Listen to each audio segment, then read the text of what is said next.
Jeg vil bare lige sige rigtig god jul og tak for i år. Der er få dage til det juleaften, og jeg tænkte på, at jeg vil lige give jer en hurtig julegave. Jeg vil give jer en pung. En tryllepung. Det er sådan her, jeg har brugt de sidste 30 år. Prøv at se, hvordan den virker.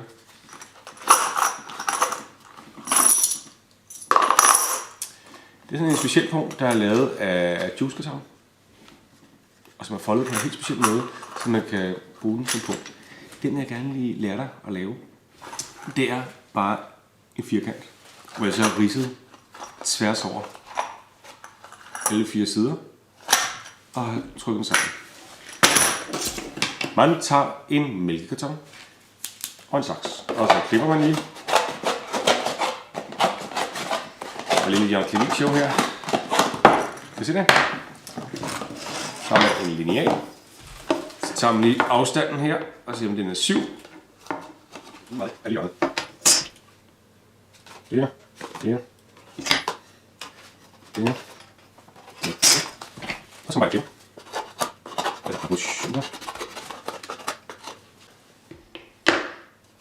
Det ser rimelig ud. Så laver sådan en lille kvadratisk en her. Så det er en rigtig god idé lige at, hvis det er juice eller mælkekarton, der står et stykke tid, så lige i vasken, så den ikke bliver sur lugt til. Så gør det, så man tager en lineal. Så lægger man diagonalt. Og så kan jeg ridse her.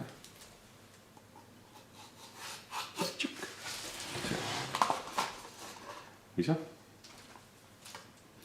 Diagonalt alle hjørnerne. Grunden til at ridse, det er fordi, så når kartonen foldes, så vil den være helt præcis.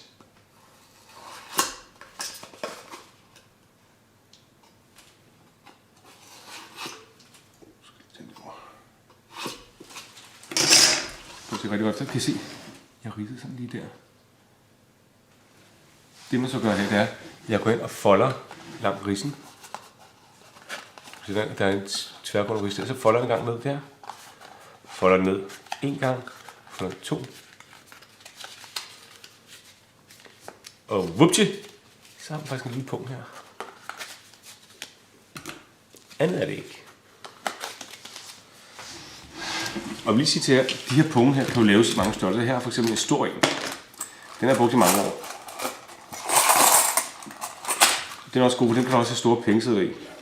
Og det har jeg faktisk nogle gange, så den har jeg haft i mange år. Jeg tror, jeg har haft den her 5 år. Og det gode ved at have sådan en punkt her, det er, når man er ude og købe ind. Når man står dernede i bæren eller i brusen og skal til at betale, så det gør sådan her. Og så graver sine penge frem. Så er det tit folk, der får sådan en lille svig på læberne og sådan her, hvad i jævlerne er det for noget? Og det spreder sådan en lille smule glæde i hverdagen, og det er jo meget godt, nu når det ikke er jul hele året. Så jeg vil bare lige sige tak for nu. Rigtig god jul.